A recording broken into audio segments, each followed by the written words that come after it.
and pranam everyone. My name is Shrikripa, and I'm a first-year student studying computer science at the University of Texas at Dallas. I'm honored to welcome you to Understanding Hinduphobia 2025, serving as the MC for Session 2. This conference is especially meaningful to me because as someone who was not born in the US and moved here when I was young, I didn't even realize at the time that I was witnessing Hinduphobia and erasure happen right in front of my eyes. I remember being in seventh grade world history, finding it strange that in a class named world history, 95% of the class was Eurocentric, spending no more than a week on other countries. I distinctly remember the 15 minutes we spent covering Bharat or India, hearing it described as discriminatory with a hierarchy called caste, a country that's poverty ridden, with trash found all over the streets, along with a bunch of gloomy pictures. Then I thought back to the beautiful temples, the majestic architecture, the rich culture, the pure devotion showcased through the diverse art forms, all of what I grew up with, only to have it completely erased. Our goal today is not just to highlight these issues, but to call people into this conversation to help others understand why this matters and what we can do to address it. With that, let's start our session. We begin by exploring a fundamental but often misunderstood aspect of Hindu civilization, our sacred geography. The land itself is sacred to Hindus, and countless sites across India hold deep spiritual and historical significance. Recorded in a Sthala Purana, the traditional narratives that tell the history of these places. These are not just stories, they are part of an unbroken tradition that has connected Hindus to their land for millennia. Yet, as we saw in the last session with the Ram Janmabhoomi case, when Hindu sites are contested, their history is often ignored or dismissed. Similarly, in Bangladesh, Hindu temples have been destroyed and their very existence erased from public memory. One of the ways this erasure happens is by reducing sacred history to simply mythology, stripping Hindu sites of their civilizational legitimacy. To discuss this issue, we are honored to welcome Aditi Banerjee ji, a novelist, attorney, and scholar of Hindu traditions. Aditi ji has authored multiple books, including Kashi, The Valiant History of a Sacred Geography, which explores the deep history and enduring significance of Kashi, one of Hinduism's most sacred cities. She has written extensively on Hindu thought, culture, and identity, challenging dominant narratives that erase or misrepresent Hindu traditions. Today, Aditi ji will speak on sacred geography, the importance of Sthala Purana, and how the dismissal of Hindu history as mythology is part of a broader erasure of Hindu identity. Please join me in welcoming Aditi ji. Namaste. Thank you so much for that introduction, and I'm honored and happy to be here. I will be talking about sacred geography today, and for me, it's as much a personal journey as it is something I've thought about intellectually or philosophically. So personally, I travel to Bharat or India at least once or twice a year. And oftentimes go to different places, also Tibet, Bhutan, other places that have sites of religious and spiritual significance. And as I was thinking about that, when I go to these temples, whether it's in Jagannath Puri or Badrinath in the Himalayas and other places, what is it that makes me go to those places? Why are they divine for me? Why is there this need and this impulse to travel to these faraway places? And it's not just me, because Professor Rana P.B. Singh actually did a study a number of years ago. And in that study, it was found that within India, at least one third, close to perhaps 50% of domestic travel within Bharat is motivated by religious pilgrimage. So there's something that calls us to make these journeys, often time-consuming, often difficult journeys. And right now, as we speak, the Maha Kumbh Mela is going on, where a huge population of people, more than the combined populations of the US and Canada, are coming together to dip in the sacred Ganga. And where does this come from? How do we know about these things? How does this motivation and tradition come from? And that's what I really want to explore in this talk. And that really comes from sacred geography. And sacred geography to me is something different than just a site of religious importance, which is universal. But when I talk about sacred geography, what I mean by that is something that goes beyond what I would call human history or a literal history based on facts and dates and things like that, but that includes something mystical, something that comes from lore, something that is divine, something that we can experience in a spiritual way when we go to these places. And that's the part that is at risk of being erased because it doesn't fit into a Western worldview that prizes what I call historicity, even within its religions. And so the source for these traditions comes from what I call mythos. And I know that nowadays we don't like to use the word myth or mythology because it has these connotations of being false or fake or lies and as something being opposed to truth. But it is very important because not just within Hinduism, not just within India, but worldwide, in the non-Abrahamic traditions, mythos has been very important in forming cultures, civilizations, and societies. And it doesn't mean being fake or false or something that's fantasy or fancy.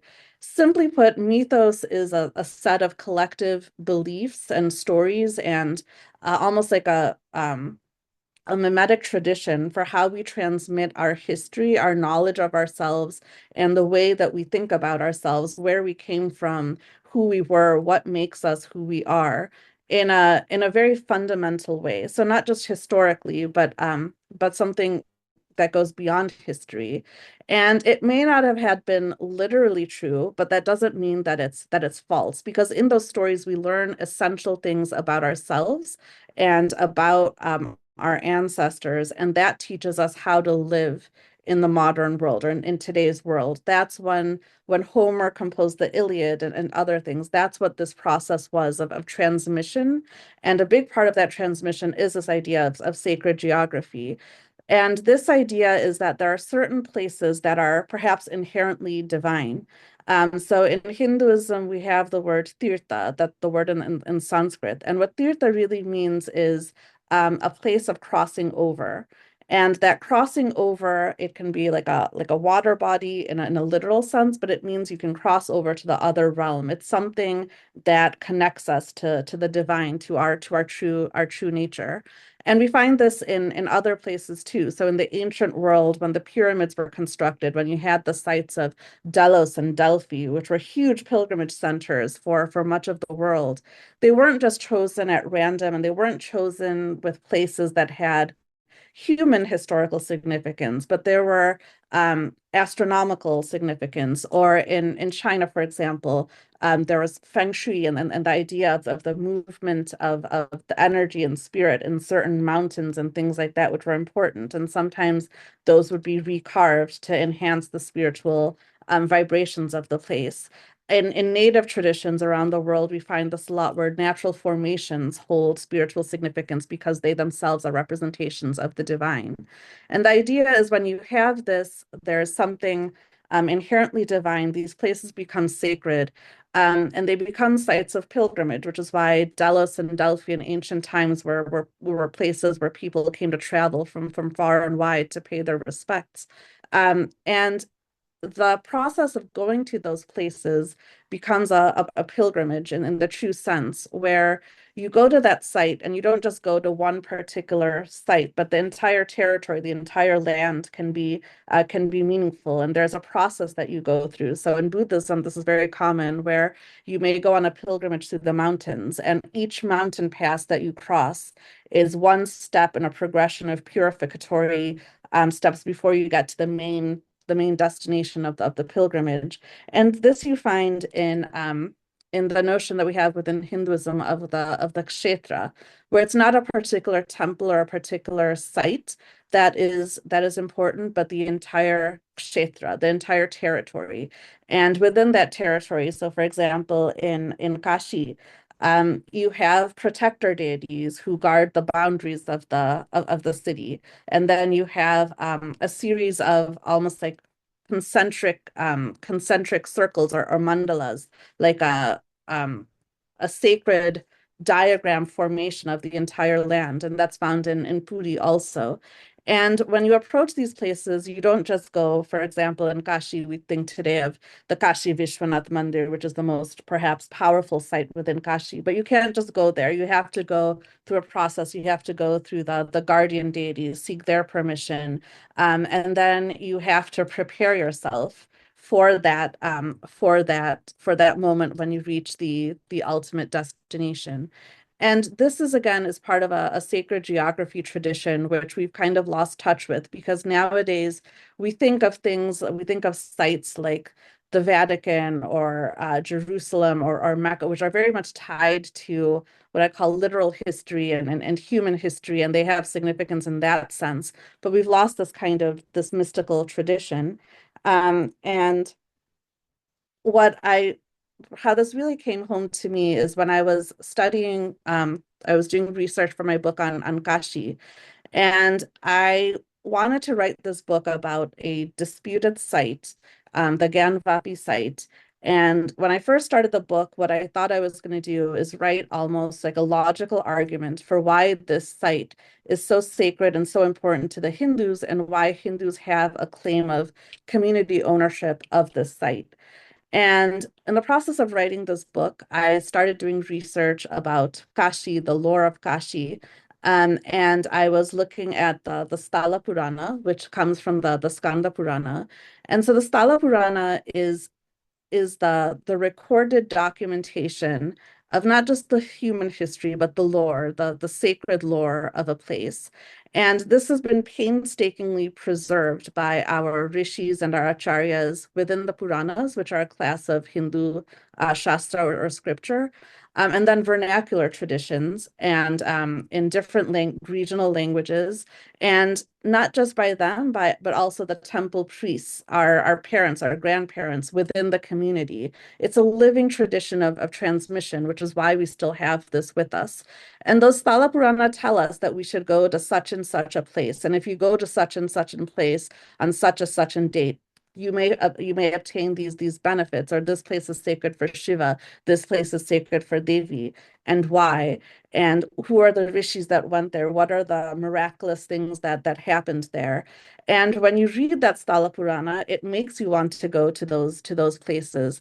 And even if you haven't read it, instinctively we know. So instinctively we know, even if one hasn't read the Skanda Purana, one knows that Kashi is a place sacred to Shiva, and it's a place where people have gone for millennia to prepare themselves for dying and for moving on to the other world. And that is what that tradition and that significance that has come from our ancestors, from our heritage, from these texts is what motivates us even today in great numbers to travel to these places.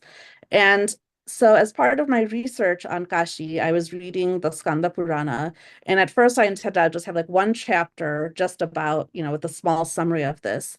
And what really amazed me was the meticulous detail with which the our acharyas and rishis had recorded everything. So every single linga, every single um pool or tank or even trees sometimes within the kshetra of Kashi. And there were these very detailed things about who constructed this lingo, what happened there, all of these formations, hundreds and hundreds. And over the years, people have cataloged where are these lingos, which ones have we lost, which ones are still there, which ones have been destroyed. And there's also something called the Panchakroshi Yatra. So it's a yatra that goes around the perimeter of Kashi. And during the time of religious invasion and foreign rule, often those temples were destroyed, and that circuit, that route was lost. Um, but our panditas and our acharyas did not give up. So every time it was destroyed, they would rebuild the circuit. Not only that, let's say it had been lost for decades, they would go, they would walk around, they would look for those temples, they would look for those artifacts, they would rebuild in their mind what the circuit should look like, and then they would physically rebuild it. And even in great danger, pilgrims, everyday pilgrims would make that yatra. And our acharyas would encourage people that even at risk of death, they should maintain these yatras or these pilgrimage traditions. And even if a temple had a broken deity inside it, still that the very site of that temple was still holy. And this wasn't something that was done casually. And this is where I think mythos or lore is misunderstood as being very fanciful and loose, and you can just kind of do whatever you want. People spent decades and lifetimes being very meticulous about every particular linga. Sometimes two lingas got confused with each other, and then they would straighten it out and they would say, no, no, this is the proper history. So this is the level of detail and care and reverence with which our sacred lore was maintained in the Sthala Purana tradition. And when I read this, I was completely awestruck by it and I was humbled by it. And I said, this cannot just be a chapter. And we have to reconnect with this. We have to understand how much care and risk our ancestors took to preserve this for us.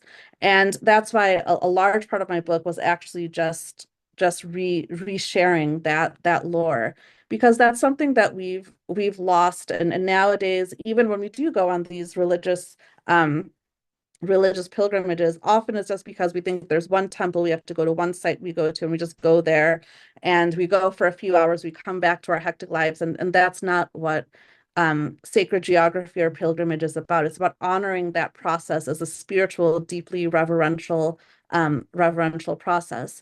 And so maintaining that tradition and respecting that tradition is very important. And it also brought home to me the importance of the kshetra. So again, a lot of times in modern day, when we talk about sacred geography, we talk about sites, so a particular temple, and it's what were the historical origins of that temple, who built it first, who was there first, who had ownership of that land. And that's a very foreign way of dealing with sacred geography for much of the native and indigenous world, where you don't think about sacred geography as ownership of a plot of land. It's not about that. It's about, again, the inherent divinity of a place. It's about the territory and the integrity of that territory. Where like a mandala, you have not just one or two sites which are sacred because they're of particular importance, but the entire territory is meant to be kept in a certain way and maintained in a very sacred way. And that's something that we've lost. And I feel like nowadays, especially when we talk about contested sites, it's that particular few yards of land. And it fails to recognize that the kshetra itself is like an ecosystem and they all depend on each other. So if any temple is destroyed or lost within that, for example, that Panchakroshi Yatra that I spoke about, the entire integrity of that system of temples, that entire kshetra is weakened because they have a relationship with each other. Just like in our faith, we have multiple forms of the divine, multiple divinities that all have relationships with each other. So also we have multiple sacred sites and they have a relationship with each other. They're not, you can't replace one with the other. You can't replace Kashi with Kailash or Kailash with Kedarnath. Each manifestation of Shiva in each place is different and unique.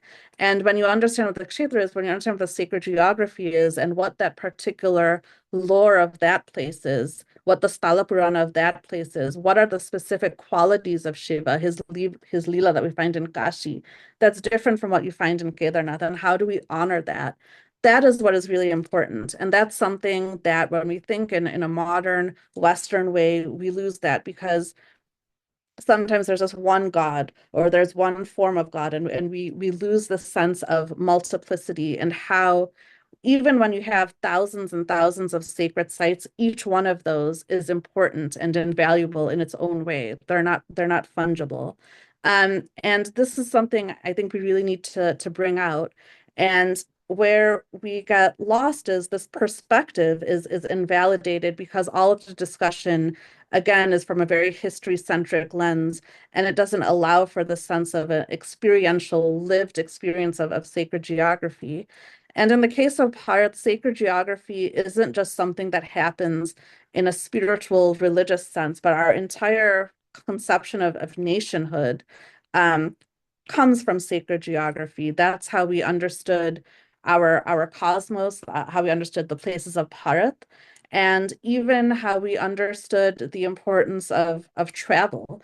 So, for example, there's a story in the Sthala Purana where there's the Saptapuri, the seven cities of enlightenment, and there's this person is born in Ayodhya, which is one of the seven cities of enlightenment, and he's going on a yatra for the Saptapuri. And there's a little footnote in the Skanda Purana that says when he went, he had to add another city to the list. And he had to add another city to the list because since he was already from Ayodhya, it didn't count being born there. He had to go somewhere else. And that's another sense of sacred geography, which is the effort that we put in, the sacrifice that we put in. There should be a little bit of hardship. There should be a little bit of cost and a little bit of penance that we undertake to make something be spiritually rewarding for us. And so the sense of what we call yatra and travel and things like that, there are very spiritual and metaphysical elements to that we lose if we don't think about things through the perspective of sacred geography. And that is really the part where we've shied so much away from the concept of mythos or mythology, because myth just means something that's false and fake. You have mythbusters who are telling us the truth. And therefore, if you subscribe to these things, then you are somehow you're being false. You're not following the real truth.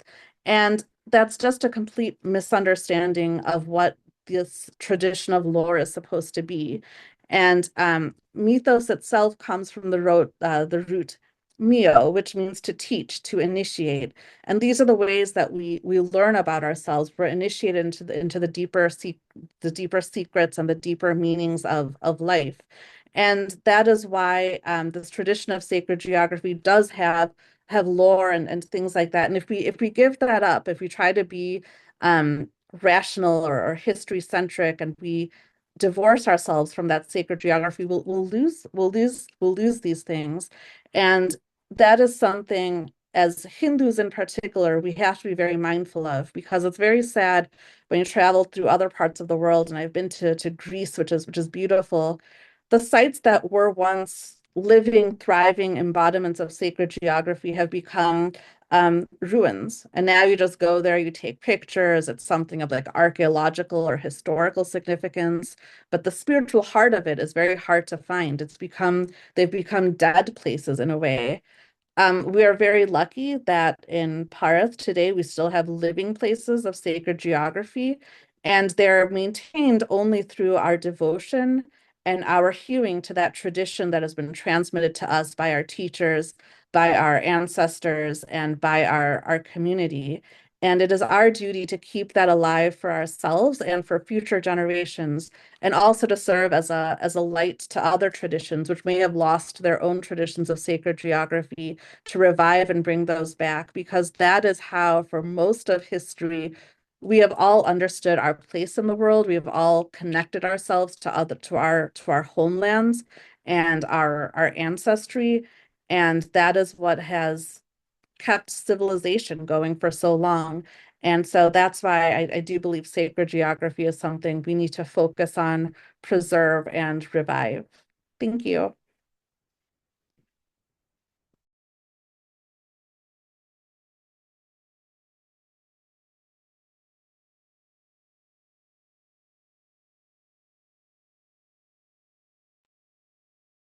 Dhanyavad Aditi ji for this illuminating discussion. As you mentioned, what we called sacred geography is more than just land. It's history, memory, and identity.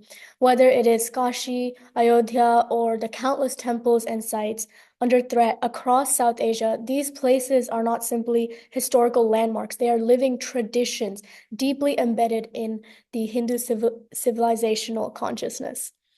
But as we have seen time and time again, erasure does not just happen through destruction. It happens through the way these sites are framed.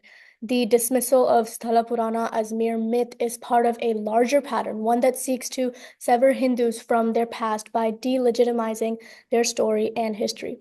And this discussion reminds us that what is considered history and what is labeled myth is not an objective decision. It's shaped by power, bias, and selective storytelling. Preserving and reclaiming our sacred geography is not just about honoring the past, it's about ensuring that these places and their stories remain protected and understood for generations to come. Once again, let's give a heartfelt thank you to Aditi Banerjee for her powerful insights.